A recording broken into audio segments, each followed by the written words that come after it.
Thank you. Good morning to you, ladies and gentlemen. Indeed, it's a very bad day. You see, I appreciate you guys have made it. You see, this, to start with, I'd like to convey the greetings from the members of Energy and Fuel Users Association of India, of which I happen to be the national president at the moment. The warm greetings from our members as well as the executive committee. This, I'm obliged to introduce this body to you a little. This body is being supported by the fossil fuel majors in Asia, like Oil and Natural Gas Commission of India, Oil India, Gas India, Coal India. These are all big conglomerates, multi-billion conglomerates. Then also the major converters, like the petroleum refineries, and we have got 17 refineries in India. Then industries like steel, sugar, and whatnot, the major industries in India. Also being supported by universities, Indian Institute of Technology, Birla Institute of Technology, etc., major universities. On top of it, the body has got linkages with the Ministry of Power, and thus what we do is, in the policy making, organ, nation, this under the Ministry of Power, Bureau of Energy Efficiency is the policy making organ, and we play a pivotal role in formulating the national policies of the government. And there we are, and we have a lot of interactions through the members, industry members, and we got a very strong student base. And in Tamil Nadu itself, there are 500 engineering colleges are there, and many of the bulk of the engineering college students are our members. I should say we got a student base of more than 100,000 members will be available. And we take the message of energy conservation, energy efficiency, environmental issues, all the issues, we take to them. That's what we are. And then on the subject of today's, discussion, that is sustainable development, this is very much in our agenda. In fact, we had been going around talking about this everywhere with the industries, especially, to pilot this framework. Now, you see, I had the good fortune for the last, I should say, year or perhaps a little more. I had interactions with Dr. Natin as well as Mr. Armahan, interacting with them on the possibilities of interconnecting, the universities in Canada, especially Waterloo University with the universities in India. And the common plank was, again, the sustainable development. The topic was on sustainable development issues. So there's one, and when there was an opportunity to exchange some thought process on this subject, I say I'm very much obliged to Vice to offer me a platform to talk to you. I know the small is beautiful, even though the attendance is very few people on this day, this itself, I should very much appreciate. But it is not the numbers, it's the quality of interactions. I would like to keep this as interactive as possible. Now, you see, to give a background of this topic, you see, most of you, students, research students, and then possibly faculties, you should have well aware about COP 21 in Paris, and of late in COP22 in Morocco. The topic of discussions was the CO2 emissions management, and you see what the world can do about it. And then and the paramount concern was the temperature rise. The world nations wanted to limit the temperature rise to 2 degrees centigrade.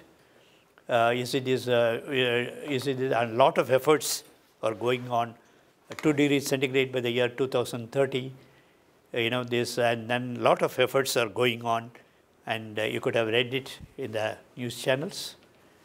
Now, again, the plank is the thinking and the working is on sustainable development. One thing is, we need industries, we need the GDP growth. Let us take a country like India, because most of you are aware, India is a huge country with a population of 1,300 millions today, compared with your 37 million, right? Something around that. And teeming millions of the people. We need food, shelter, clothing, and then standard of living, education, and whatnot. And then for this, the GDP growth is very, very essential. One of the projections is, as again, our connected load, our generating capacity is around 250,000 megawatts today. It's a combination of thermal, nuclear, renewables, all put together. Now, if we got to meet the requirements of our teeming millions, and if our GDP growth is got to be maintained at the level of 8% per annum, the projection is in another 5 to 7 years, our requirements would be 4 to 5-fold. We will be requiring, not less than 800,000 megawatts of power alone. That means we need, we will be consuming around 400 million metric tons of oil and around 1 billion tons of coal and whatnot. See, this is a very huge figure. And then, on top of it, when we use this, when we put all this equipment in operation, we will be emitting CO2. We will be loading up the atmosphere. See, you see the paradoxes. In order to have the living standards, in order to ameliorate the living standards of the people, we have to put up the industries. We have to generate work. We have to generate resources. But when we do that, when we put up the industries, we will be emitting CO2. We will be damaging the atmosphere. And what are the consequences? The consequences are, if we are going to do this like that, and then we may not live. Our posterity may not be there. That's the situation. So I'm talking about India. So you take about the other majors, China. Today in Asia or world over, 2 major countries with a lot of population, these are vying with each other to step up their production levels, and in order to meet the living, cater to the living standards of the people. So, but at the same time, we will be doing certain things which may not be right for the humanity. So that's the dilemma which are we in. See, that is what the sustainable development is about. We need development. I'm talking about one country. Let us think about 200 nations of the world. Each one, inclusive of Canada, and there you have got a lot of petroleum reserves. Next to Saudi Arabia, you are sitting over the largest petroleum reserves in the world. And your mineral reserves, you've got wonderful mineral reserves. And you have to, and in order to create jobs for your people, you have to put up a lot of industries, and in the process, the CO2 emissions and all the bad consequences are going to happen. And so the whole world is in a fix. While we advocate development of industries, at the same time, the consequences, how we are going to meet, things like that. So, the topic is, whole topic is about that and what can be done and things like that. I had the good fortune to sit over certain, the 2 to 3 workshops, which, WISE was organizing, wonderful workshop. One was sustainable development or so, I think I noted down those things. In October 28, WISE workshop with SDC, we have conducted one. And November 24th, Technology, Innovation and Policy Forum. And November 22nd, DSM of microgrids. These are all wonderful initiatives and taken by WISE, and then highly relevant to sustainable development. You see, this, we are extremely glad that Canada is, particularly University of Waterloo, WISE is very systematically getting into the action of developing the technologies.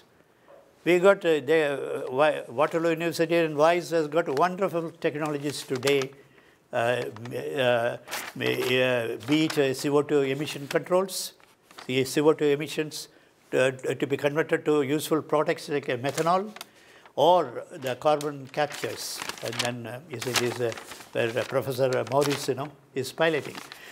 And then there are wonderful technological breakthroughs out there.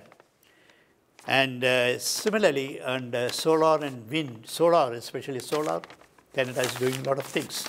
So also India.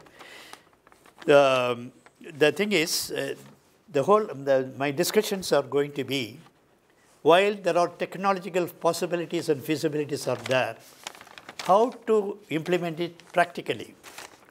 The dilemma is, for introducing all these new technologies, for example, you take solar power. Solar power is one in the emissions, or there are no CO2 emissions. It's a very benign power, very good power, but at the same time it's not the economic feasibility of sustaining the power. Then you take all the various measures of energy conservation and energy upgradation of equipment. All these, we can control CO2, but at the same time, it costs money. They are not they are not economically viable. So the technology is not market sustainable. That's the basic issue. Now, is there any possibility of doing that, of making them stand on their feet, so that you see this? The world can face the futures. The world and future generation can be comfortable. Is the basic, subject of today's discussion. I'll run through the discussions and we'll have some interactions at the end. Now, to give an introduction of what is sustainable development. You see, we got finite resources, like now the bonds, you take this land, water, air, etc. We got our natural resources are very finite, as energy also. You see, these, suppose for all the industrial activities, we make use of them indiscriminately, or will we be able to leave something for the future generations, is the question. Sustainability can be defined as the practice of reserving resources for the future generation. Now, what are three pillars of the sustainable development, or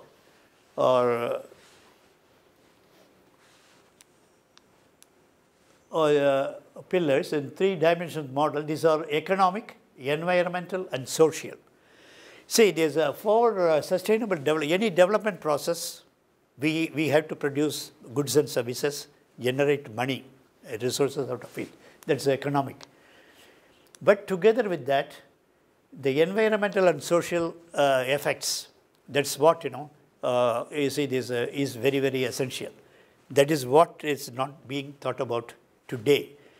in today's rat race of industries, industries are encouraged to make profits at any cost. But you see this, but disregarding possibly on the way environmental and social issues. So in today's situation, this is what it is. It has been happening. At least today, it is somewhat better. In yesterday's situation, the industries were like that. What is unsustainability? An unsustainable situation occurs when natural capital is used up, more rapidly than it can be replenished. You see, this is a sustainable matrix. If the consumption of the non-renewable resources is more than the nature's ability to replenish, environmental degradation will occur, and the situation is not sustainable. And if the consumption is equal to nature's ability to replenish, environmental equilibrium is there, and state of economy, state of steady state. And if it is less than nature's ability to replenish, then there is environmental renewal is there, and it is environmentally sustainable. So the development is, the issues are, development is only possible when economic growth fosters social equity. Constructive public-private people partnership is essential, and this is particular to India. We may skip this. You take the emerging economies of China and India will derive growth in world. Their aspirations are to grow in GDP levels. As I mentioned to you, you see there's a question mark on the aspiration of emerging economies to grow at near double-digit rates. GDP growth, our aspirations are to go in double digits. I know today the GDP growth rate of India is around 8%. The aspirations are we should go to 10%. So is China. But as I mentioned to you, this will have an impact on environment. The real breaks, the limits of the future growth will be defined in more vulnerabilities from social inequities, environmental degradation, and climate change. This is this slide is very, very important. Any growth, any industry, suppose you want to set up an industry today, you see, in Canada, I'm sure that environmental approvals are very, very essential. You see, in fact, there are in India, you had to develop a EMP reports, environmental management plan reports. The basic levels of environmental degradation has got to be charted out, and there will be public inquiries will be there. Then only approvals will be can be given. So you'll find the environmental issues are going to play a major role for any industrial, you see these ambitions. Then the climate change. I mentioned to you about the climate change. You see the climate change is going to be another big parameter. Any thermal plants, setting up a thermal power plants are questionable. So based on coal, it's possibly, in India, it's mostly ruled out now. So it's like that. So the future growth, and again, the social inequities. You see, that in our environmental reports, we had to declare how many jobs it is going to create. It is not only for the investor, it is not just enough for the investor to tell what is the percentage of profits the company is going to make. He has got to declare how many jobs he is going to create, and how it is going to improve the environment, society. He has got to declare. So all these issues are there. So the limits of future growth has got to be based on these levels. So in yesteryears, the models were the faulty economic models. It was based on only, you see, what's the profit you can make, what's the rate of return the company can give. Based on these parameters only, these industries were promoted, and today you cannot do that. Again, you see the social inequities. Richest 1% of the population controls 43% of the world's assets. Bottom 50% has access to only 2% of the world's assets. And UNDP's report of reports gives around 2 billion people are in a state of multi-dimensional poverty, deprived of health, education, and standard of living. Around 20% of the people are living in below poverty line. In spite of the fact we talk that there is a high industrialization happen world over, this is the state, this is the state in which we are living. So this, the future scenario is, again, the future scenario is the world's population is leading to 8 billion. The water scarcity is likely to be leading to 3 billion of people.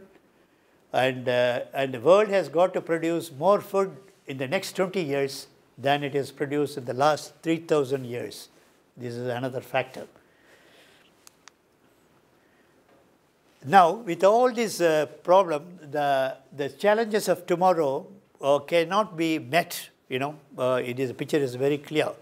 In today's solution, we can't find solutions because of with today's these policies. So what we are trying to do is create we are trying to develop a paradigm of a green GDP model. This is the current economic model, economic growth based on creation of material wealth only. Conventional methods of calculating economic growth, GDP, does not take into account the cost of environmental depletion, degradation, loss of biodiversity. Today, industry does all the mischief. They they pollute the atmosphere, but they say they don't. But they don't take the responsibility of working out the mitigation process. They don't foot the bill. That's what it's happened. Now, what is the green GDP takes into account the environmental issues and the cost of replenishing the last and setting right the things. The cost of it. The current means of economic calculation is based on taking into account the cost due to the doing all the repair works. So this this is green GDP, modified approach of calculating economic growth, GDP calculation to take into account cost of environmental degradation as well as replenishment. Green GDP is expected to reflect the true dimensions of economic growth. Though the challenge to India is all the more, that's what this slide tells, with around 25% of the people living below poverty line. The challenge is very high.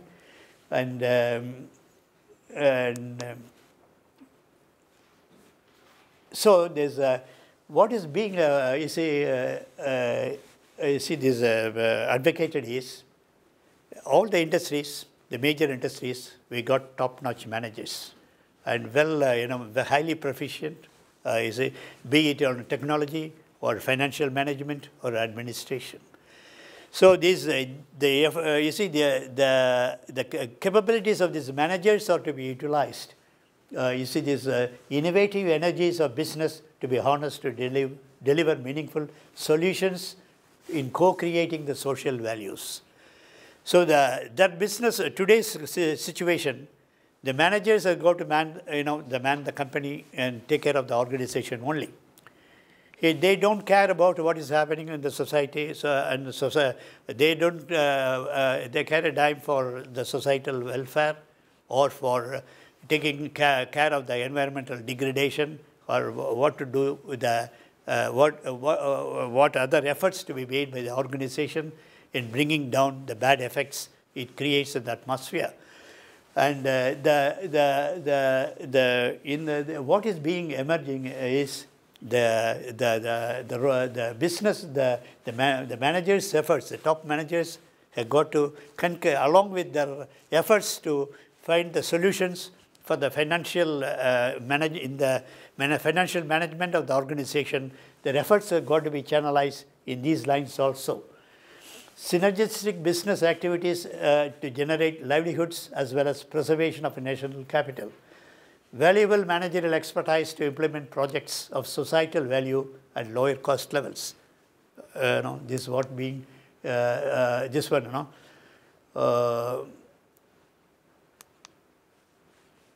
this is being advocated. Again, the corporate, there is a corporate social responsibility.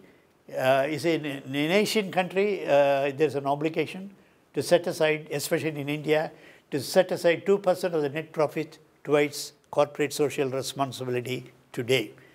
Maybe in Canada and North America is also there. I do not know what percentage it is there.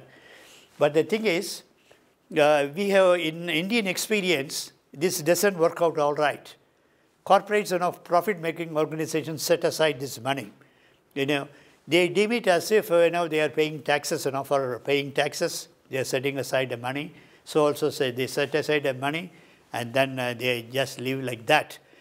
What is being advocated is instead of just setting aside the money, the managerial level, they should see better value comes out of it. If investing the same amount of 2%, and if, under the guidance of these managers, top managers in the company, it can bring in better, better solutions to the society. That's what is being advocated today. So that's what Professor Michael Porter and Mark Kramer of Harvard Business School have established, that societal value creation delivered through strategic business content is more meaningful. The top manager's effort will be more meaningful. That's the finding of Harvard Business School also. So the market drivers to support what is being thought about is market drivers to support action for societal development, sustainable business practices emerging as an essential part of business. Societal value creation will no longer be left to the corporate conscience alone.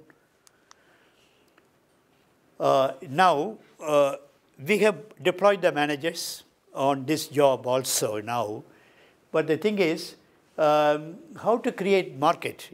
What happens is, the organizations which are spending their resources, one is money, another is managerial resources. When they spend the money, they are diverting their resources in what is called their unproductive means. You see, an organization's main aim was to make money, make profits. Now, part of their efforts are being put on this, the profit level goes down. Now, you will find the organizations are being compared, based on the profits they make. And you see the shareholder values. We had been talking about the shareholders' value. And then the shareholder looks at the profit, what profit the company makes, and they go and invest in this company, and their share value goes up. So ultimately, and a company will be compared with intercompany comparisons will be made in today's situation only based on the profits they make, the bottom lines. You see, once it makes a better profit, you see, the shareholders, pounds for picking up the stocks, and the share prices goes up, and the market sentiment goes up. Now, these companies, the companies which are looking at these social obligations, they had to divert their resources, and naturally, in the conventional method of profits, their profit level goes down.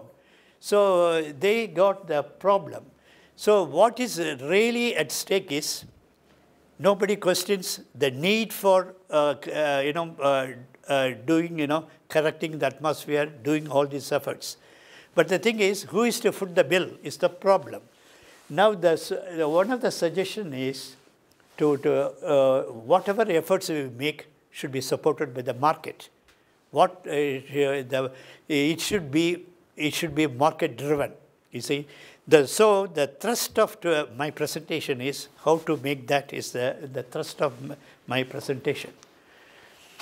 So ultimately, the customer the support comes from the power of the consumer. The consumer, suppose there is a product, there are two organizations making the same product. One organization doesn't look at the society, another organization is looking at the societal requirements and doing the job.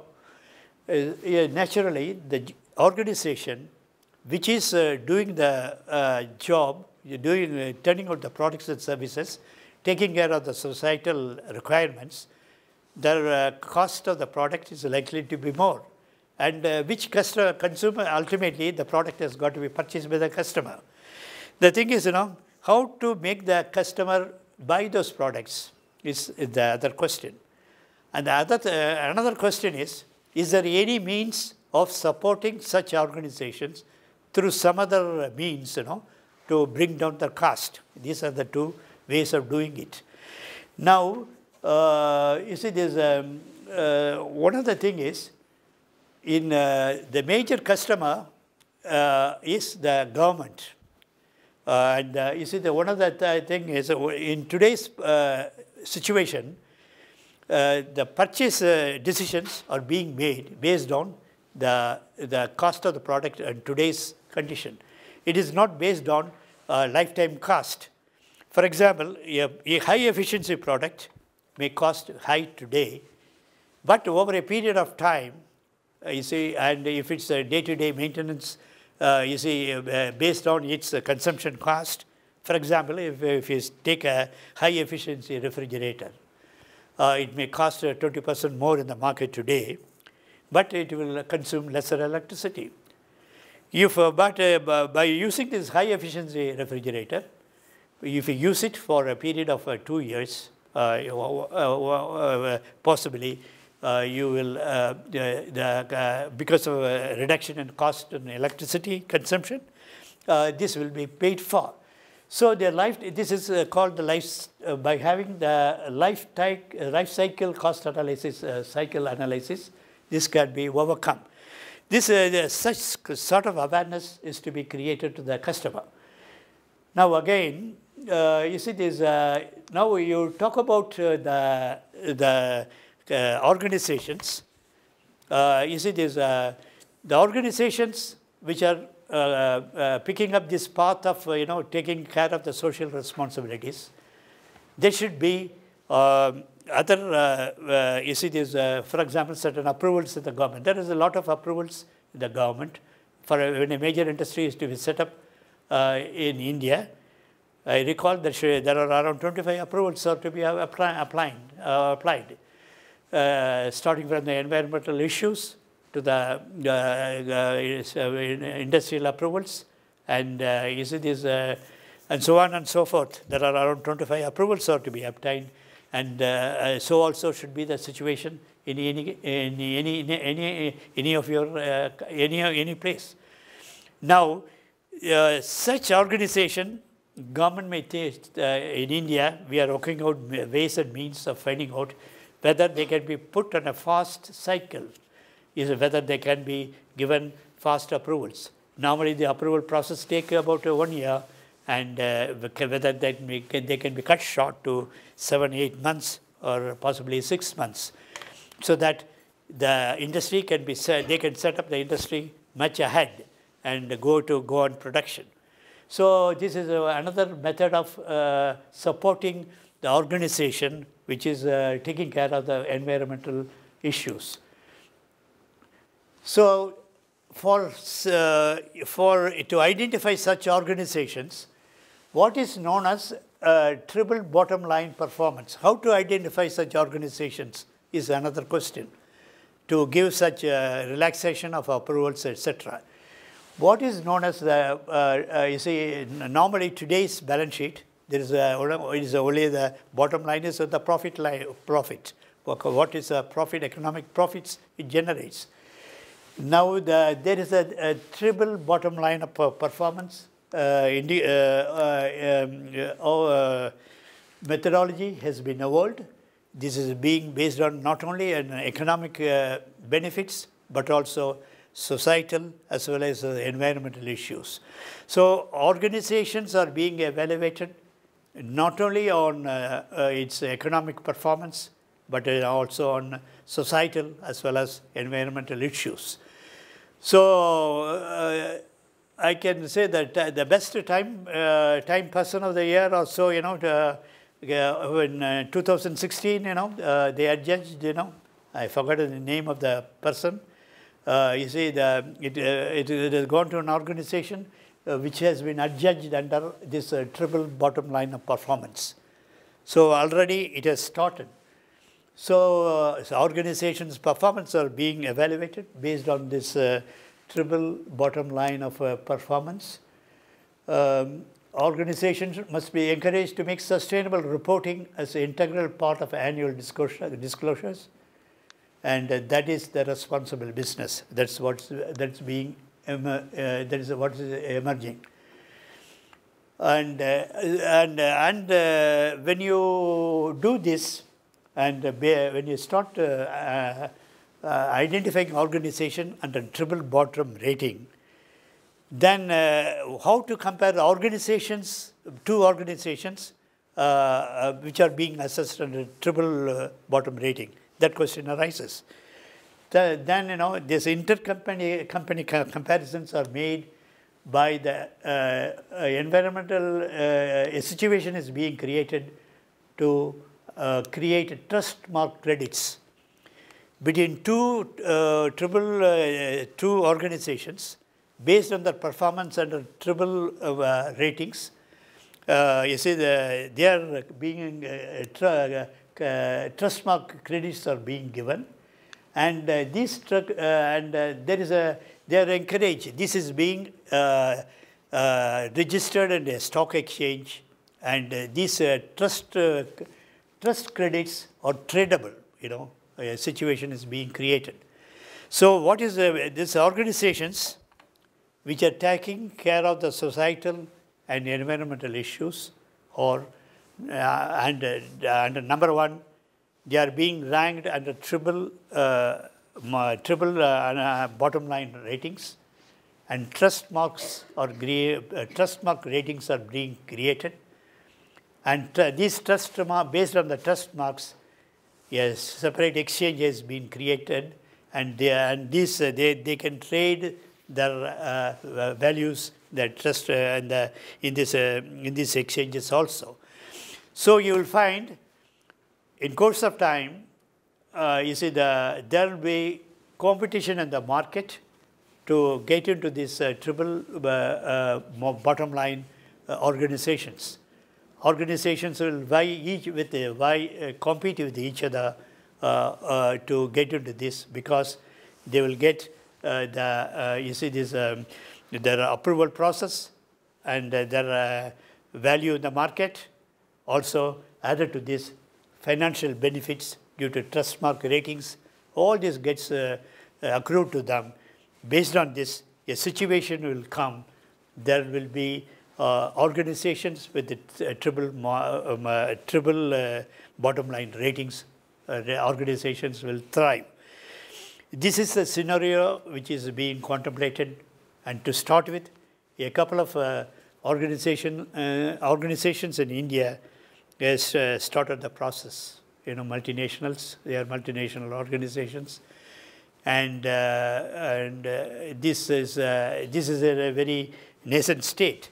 By this effort, you will find, while there is enough technology is available to get into the marketplace, to introduce equipment with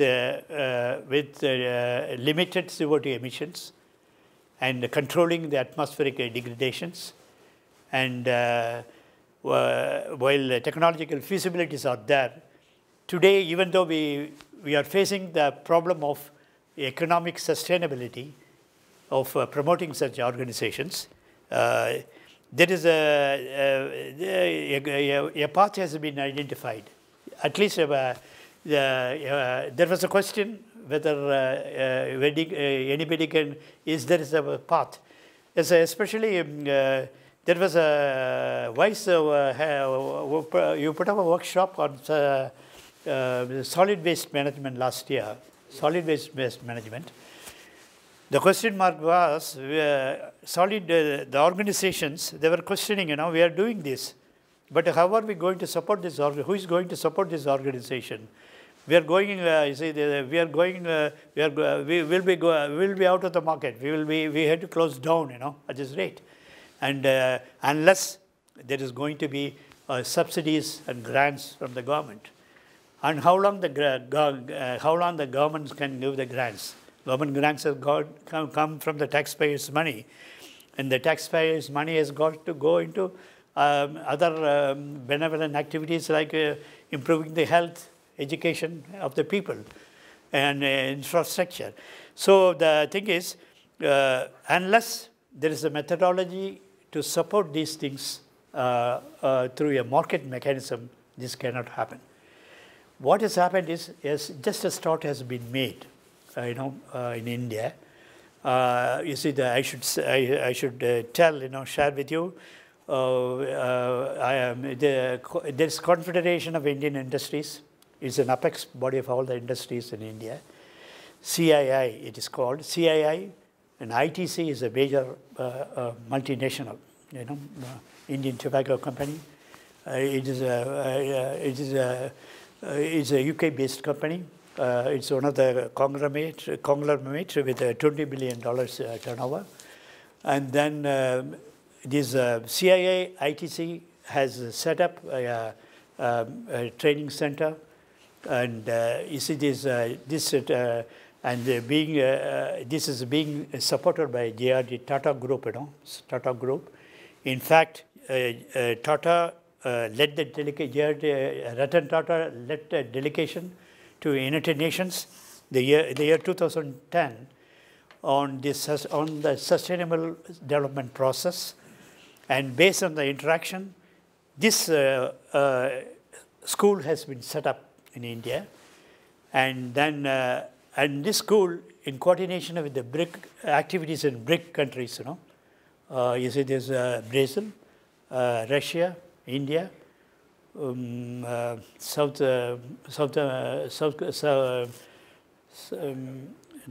America, South Africa, these countries, 5 countries are there. Lot of efforts, because the need for sustainable development is all the more in these countries, and China and India are there. So the need for sustainable development, all these countries need development.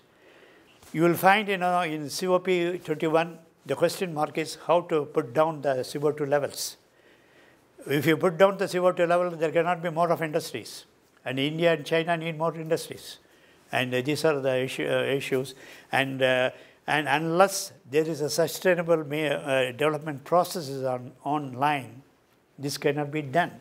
There's a greatest need, is there, for these developing countries. And there is a need all the more to developed countries also. You heard Donald Trump declaring on the other day, he want to put back America the same lines, the petroleum industry, auto industry, and steel, topmost #1 again in the world, things like that. And then, so if all these efforts are to be done, the question mark is CO2 emission levels. That is a booming, looming large, and all that. And then for that, all these industrial activities are going to be taken care of. These effort, should be market driven, and then to take care of the environmental issues, etc. And to start with, this effort has been this has been put up. This is, in fact, this has been developed by this. The presentation is based on the model which CII has developed. CII ITC has developed. And then Ratan Tata has given a wonderful inaugural speech, and a part of it has been culled out, from his speech also. And then you see this. To conclude, I would like to tell, there was a mention about, there is a certainly this, the world is getting better, but it is not getting fast enough, and it is not getting better for everyone. That's what Bill Gates has announced, in Laos recently. And then a company executive like Bill Gates is telling, is exerting his weight on sustainable development. The road is very clear. As very informed people, we can do. We have to put our energies together to work out, a formula to work out this and make it a reality. I'm extremely glad to find out, Director Natin, Dr. Natin, he's written a book on sustainable development. And the energy requirement 300 years from now on. Wonderful thought process. You've got a wonderful thought leaders here. We should confess here. And then this thought process has got to be converted to action. And then we have to see a better tomorrow. And we have to leave a better tomorrow for the posterity. Thank you very much, ladies and gentlemen, for your patience. I'll be too glad to clarify any issues, points, if any.